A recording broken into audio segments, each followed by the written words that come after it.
Boa tarde, meus amados, a paz do Senhor, glória e paz, que Deus te abençoe, que Deus te guarde, Deus te ilumine. Missionário Eduardo aqui trazendo mais uma leitura para vocês, mais uma passagem de Deus. Hoje, conversando com Deus e meditando ali, sempre estou em meditação, vou escutando uma palavra, vou ouvindo louvor e vamos ali entrando ali na presença do Senhor, né? Devemos sempre estar na presença do Senhor, mas tem certo ponto que a gente se aprofunda um pouco mais. E aí, hoje devido à data, eu lembrando aqui das coisas, da morte de Jesus, a sua crucificação, né, que para nós não foi uma perda, foi uma vitória. Muitos entendem, às vezes, judiação não, o Senhor se deixou, né, ser crucificado para que Ele colocasse, né, o inferno no seu devido lugar e para que todas as leis que existiam do Antigo Testamento fossem abolidas. Né? Porque hoje não vivemos mais pela lei, vivemos pela graça. Então foi uma vitória, né? A morte de cruz do Senhor, na verdade, foi uma vitória. Assim como eu vi um texto hoje, onde fala que quando o Senhor deu o último suspiro e Ele falou, está consumado, palavra-chave de tudo, né? A palavra-chave de toda aquela a passagem de Cristo pela terra, ela se resumiu a isso: está consumado. Ou seja, né, ele combateu um bom combate, como diz Paulo. E naquela hora, que era perto da hora sexta, que era por volta de meio-dia, o sol estava, né, em cima mesmo dele ali, se fez escuridão, se fez trevas. E até por volta das 15 horas, né, a treva, ela simboliza o que? A treva, ela simboliza a morte, né? A escuridão simboliza a morte, o perigo, né? Aquilo que você não vê, aquilo que você não enxerga. Então o céu se escureceu, e de modo que o céu se escureceu, ele veio, né? A morte do Senhor, ele veio representando a vida. Por que representando a vida? Aqueles que estavam mortos ressuscitaram. Pode procurar na palavra de Deus. Pode procurar isso na palavra de Deus. Quando o Senhor ele dá o brado, está consumado, né, que é o brado de vitória, a terra se estremeceu, rochas se partiram, o templo, né, começou a se desabar, o véu se rasgou de cima a baixo, né, dizendo que essa passagem, quando o véu se rasga de cima a baixo, simboliza que Deus, né, está rasgando o véu. Deus está tirando, né, aquilo que nos impedia de chegar até Ele. Porque tinha o véu que separava o lugar santo dos santos, daqueles que não eram santos, que eram pecadores, né, como nós. E ali era através só do sacerdote. E Deus ali mostra. Ele rasga o véu. E ele fala, a partir de hoje, né, não existe mais impedimento entre eu e o meu povo e os meus filhos, né? Jesus, naquele momento, quando ele dá aquele brado dele, acabou. Não existe mais sacerdote. Ele se tornou o sacerdote intercessor por nós. Amém? E nesse momento, amado, muitas coisas começam a desabar, muita coisa começa a se demolir. E o que acontece? As sepulturas são abertas. E aqueles que estavam mortos, a palavra de Deus, ela fala que eles subiram da sepultura e saíram andando por Jerusalém. Agora imagina, né? Você andando, você que já enterrou um ente querido, um amigo, né, um familiar, você pegar e você se deparar com ele, né? Então, ou seja, ali Deus provando que Ele é o dono da vida, que Ele comanda a morte. E para finalizar, né, no terceiro dia, Ele ressuscita, né, mostrando a Satanás que Ele é o Redentor, que não há nada acima dele, que não há nada sobre ele e nem abaixo dele, que Ele é o Alfa e Ele é o Ômega, e Ele toma a chave da morte das mãos de Satanás. Amém?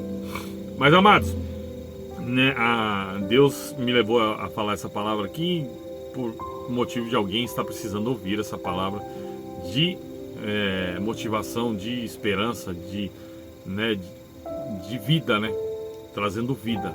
Essa palavra ela fala que a vida foi dada novamente. Às vezes tem alguém aqui que está precisando escutar que só Deus ele pode dar a vida. Eu creio no nome do Senhor Jesus Cristo. Mas hoje nós vamos estar lendo aqui uma passagem no livro de Marcos, no seu capítulo 14, versículo 10 e 11, é pequenininho. O preço da traição.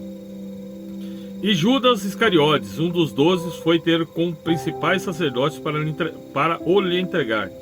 Ele, ouvindo, alegraram-se, prometeram dar-lhe dinheiro, e buscava como entregaria em ocasião oportuna. Amém?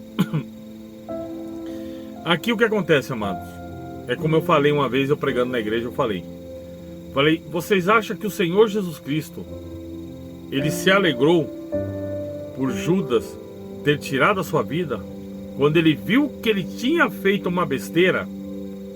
Porque Judas não tinha noção do que eles queriam fazer com Jesus.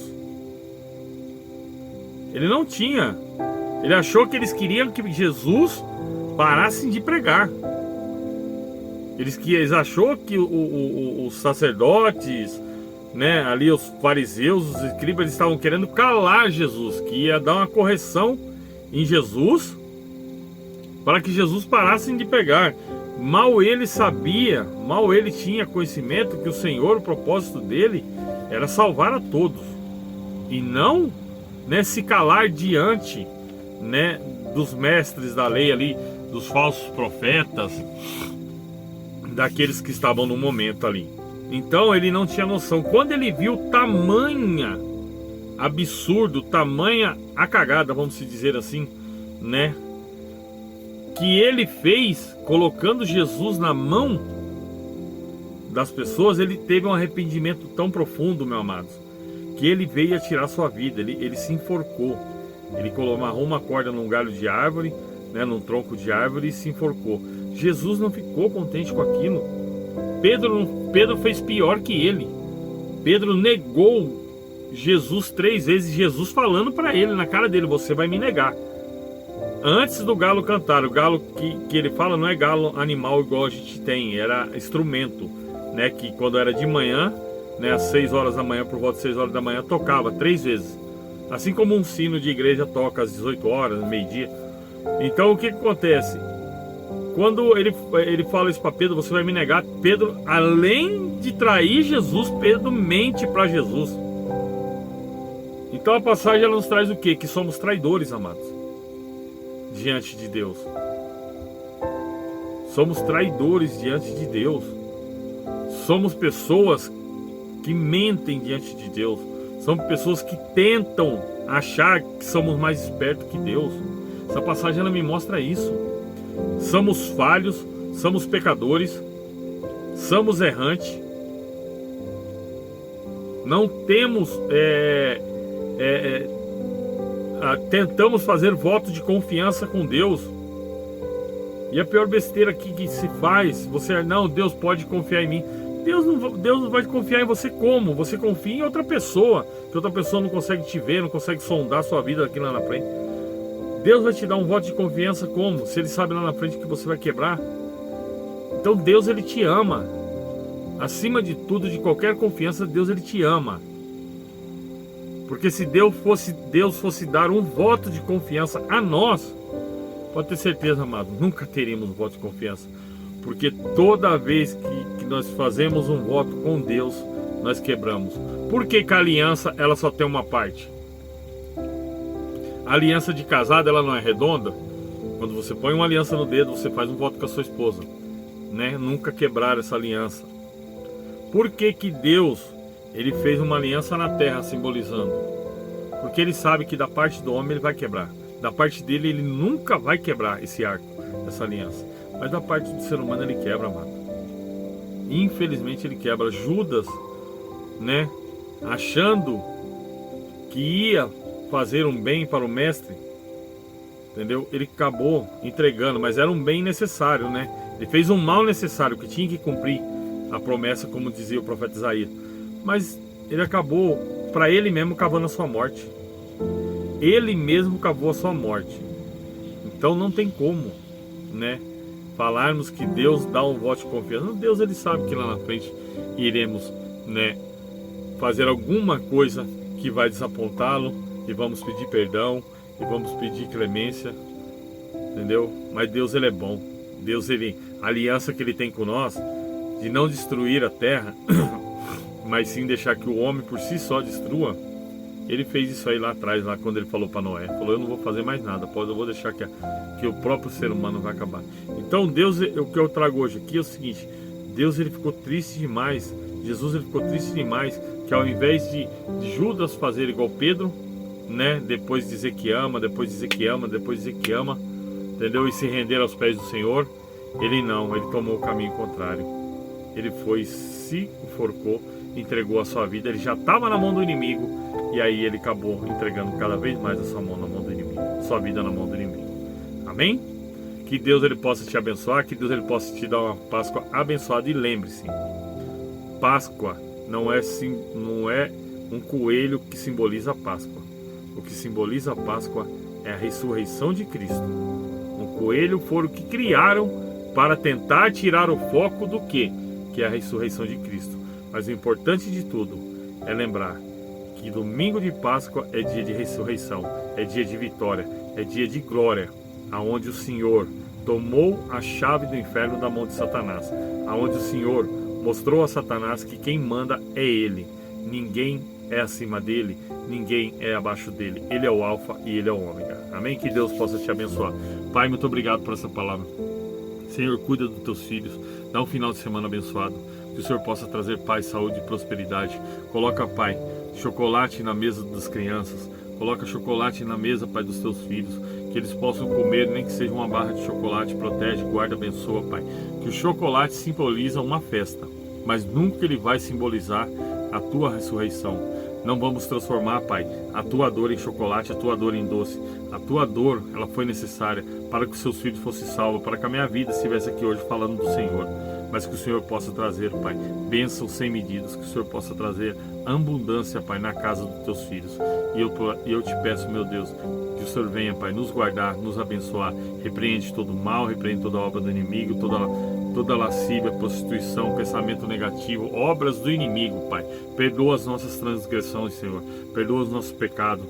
Que a nossa cabeça às vezes erra, nosso corpo erra, nossa mente erra, mas que o Senhor esteja sempre, Pai, pronto com os teus ouvidos a nos ouvir, Pai, ao nosso clamor, ao nosso pedido de perdão, e que nós possamos, mesmo errando, não sair da tua presença, no nome do Senhor Jesus Cristo. Que a minha casa, minha família esteja debaixo da tua proteção, que todas as pessoas que estão aqui, seja aqui no Brasil, seja em qualquer lugar do mundo, Pai, sejam abençoadas, sejam protegidas, sejam guardadas pelo Pai, pelo Filho, pelo Espírito Santo de Deus. É o que eu te peço nessa tarde. Amém. Pai nosso que estás no céu, santificado seja o teu nome. Venha a nós o teu reino, seja feita a tua vontade, assim na terra como no céu. Pão nosso de cada dia nos dai hoje, perdoe as nossas dívidas, assim como nós perdoamos aos nossos devedores. E não nos deixes cair em tentação, mas livra-nos do mal, pois teu é o reino, o poder, a honra e a glória, hoje e amanhã e para todos sempre. Amém. Fiquem com Deus, que Deus te abençoe.